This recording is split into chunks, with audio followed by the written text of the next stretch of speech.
Hey, what's up everyone? Welcome and welcome back to Handlebar Adventures. I am Chris. If you're new to the channel, here at Handlebar Adventures, we post ride videos, product reviews, and in today's video, I'm going to provide an update on how the MTB Marathon build is going. I'll share my nutrition plan as well. So let's dive into it. Now that ski season is over, I've transitioned from Trainer Road's low volume plan to their mid volume plan, which means I'm now riding 5 days a week instead of 3. I'm also still continuing Dialed Health's off-season road program as 2 days a week of strength training. I typically do that on Monday and Thursday. Here is an example of my weekly schedule. As you can see, I take Fridays off because I typically do my biggest and hardest rides on Saturdays and Sundays. Now that ski season is over, the trails have begun to thaw out and I'm able to get outside on my mountain bike pretty consistently and follow Trainer Road's suggested workouts. Well, at least I try to follow their workouts. I've learned that it's very challenging to do on single track.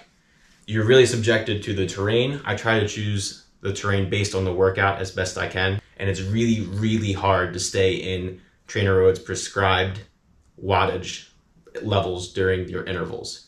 I have a Quark power meter. I'm able to see in live time on my Garmin Fenix watch what my watt output is.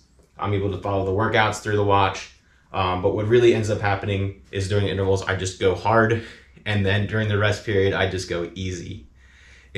I'm trying to pay attention to too many things if I'm looking at my watch while trying to ride the terrain at race pace, basically. So if you're new to mountain bike training, a heart rate monitor and just following the RPE or rate of perceived exertion for the workouts is honestly better, in my opinion, than trying to follow the power meter on your workouts outside on single track. I think the power meter does provide some useful and important information, but I necessarily don't use it during the ride. I look at it after the fact to see what power zones I was in.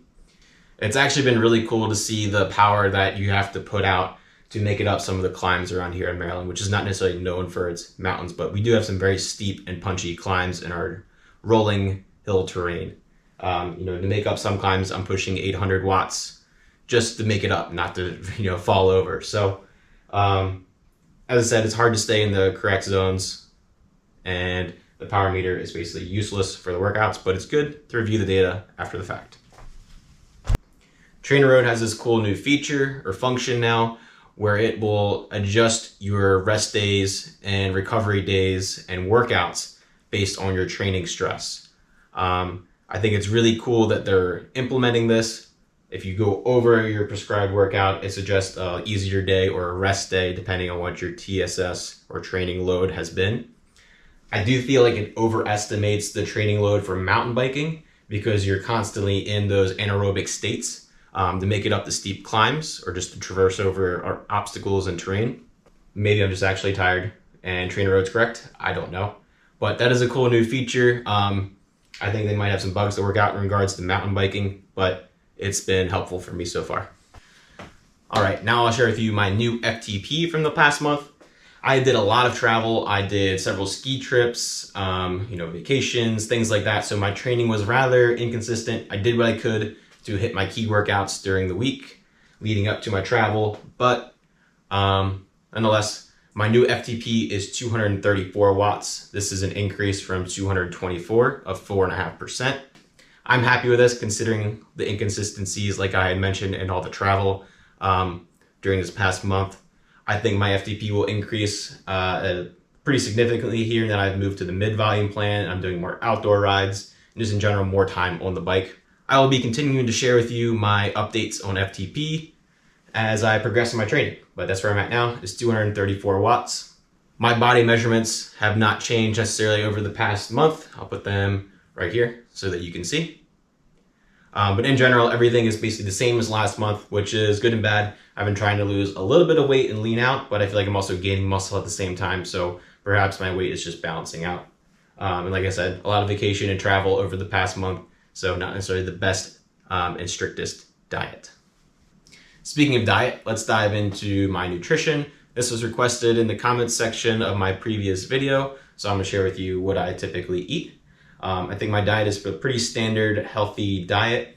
I try to prioritize natural foods. I eat meat, fruit, vegetables, usually some sort of starch like potatoes and rice with most of my meals. So as I have mentioned, I'm trying to lose a little bit of body fat just to have less weight to carry up and down the hills on my mountain bike and improve my power to weight ratio. However, I do not count calories. The FDA regulations on nutrition labels allow 20% variability, and honestly, that is just ridiculous. If you're eating 2,000 calories a day, the nutrition labels could be inaccurate in the sense that you're eating 1,600 or 2,400 calories. And when you're counting every chip and pretzel and banana that you're eating, it's just ridiculous to count your calories when there's that much variability involved just in the nutrition labels themselves. Now, the second reason why I do not count calories is because a calorie is not necessarily a calorie in how it interacts and provides energy for your body. Now, let me explain that. Dr. Robert Lustig was on the Andrew Huberman Lab podcast recently. I highly encourage you to listen to that. He breaks it down in much more detail and is 1,000 times smarter than me in this regard. So check it out and listen to him. But I'll try to regurgitate the information that I learned from him. The way calories are measured in a lab is they place the food into an incinerator, they burn it, and they measure the heat output of the food. This makes absolutely no sense because our bodies do not work like a wood stove. We don't burn food in our stomachs to create energy. There's a whole mess of other chemical and processes that go on inside the body to give our bodies energy from the food that we eat. In the podcast, he explains how a calorie is not a calorie, and he breaks down some examples. So I'll break it down to a little bit simpler terms, but carbohydrates are the easiest for your body to break down into energy, especially sugar, and this is why we use it to fuel our rides. Fat is more energy dense, but it is a little bit harder for the body to process this into energy. It has to go through a few more processes.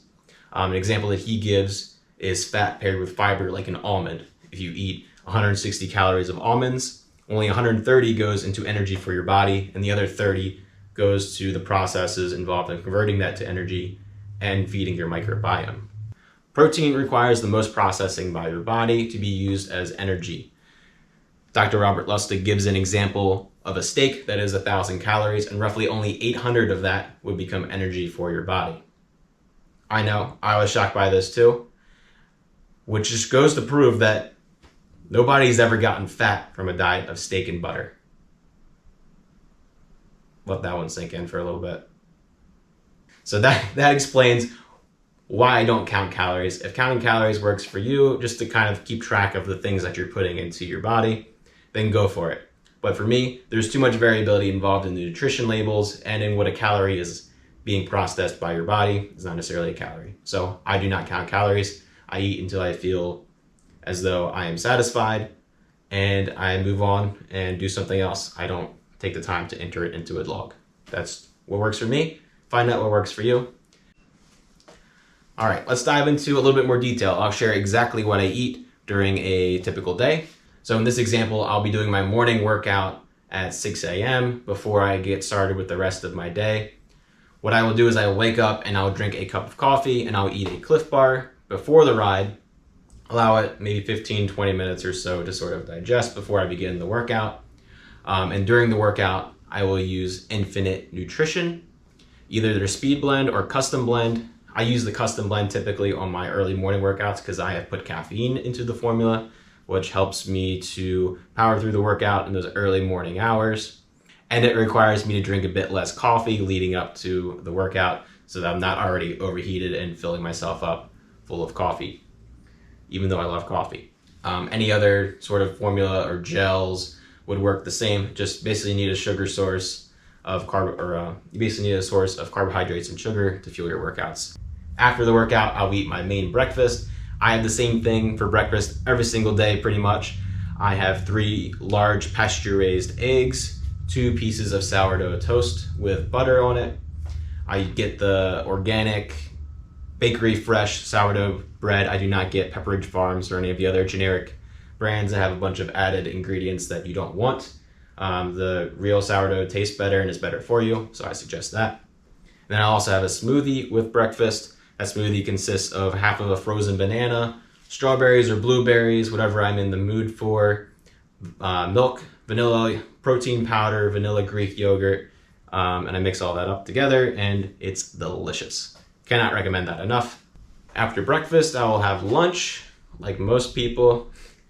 Lunch is pretty much always just leftovers from the night before. Whatever we had for dinner, I just package into a container and take with me for lunch. So for dinner, I would typically have some sort of meat, some sort of vegetable, and some sort of starchy carbohydrate. An example of this is my favorite meal, which would be venison backstrap or steak, sauteed green beans, and roasted red potatoes in the oven. Now, when I fill up my plate with food, I typically try to keep it even thirds, volume-wise, of meat, produce, and starch. But I will kind of play around with that depending on what workouts are coming up. So if I have a much higher intensity workout the next day, I will try to eat a bit more carbs. If I have a lower intensity workout the next day, I will eat less carbs, more protein, more produce.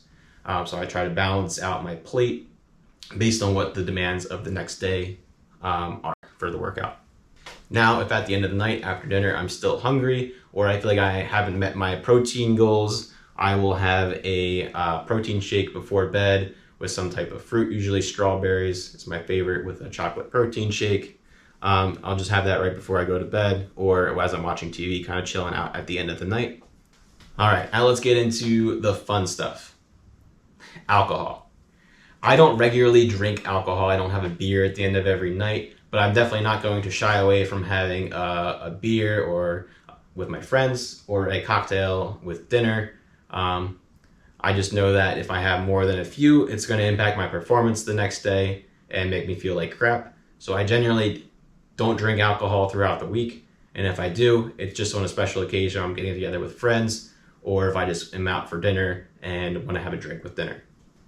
I also take quite a few supplements. I take a daily multivitamin from BPN called Strong Multivitamin. I take fish oil supplement from Dr. Tobias, which has the proper ratio of EPA to DHA. And if you're unfamiliar with that, you basically just want more EPA than DHA. Kind of the higher the ratio for that, the better. I also take a joint supplement from Jocko called Jocko Joint Warfare. It has a bunch of different ingredients in it that I won't necessarily dive into, but it does provide a meaningful improvement in how my joints feel, and as well as some family members who have used it. So if you're having any sort of joint pain or just want to preempt that because you have a big training block coming up, Jocko Joint Warfare I'd highly recommend. So I think that about covers it. If there's anything that I missed or anything you have questions on, let me know down in the comments below. I'd also like to hear how your goals are going for 2024, so let me know down in the comments. Are you still on track for your cycling goals that you have set? And I think that's going to wrap it up. We got plenty more content coming in the future with more ride videos. I'll be doing a bike check here on my Specialized Epic Evo once I decide what type of suspension I want to put on it. So if you have any feedback on the new Fox Grip SL damper, I'd be all ears. Otherwise, I'll see you in the next one. Be sure to like, comment, and subscribe. All those YouTube things. See ya.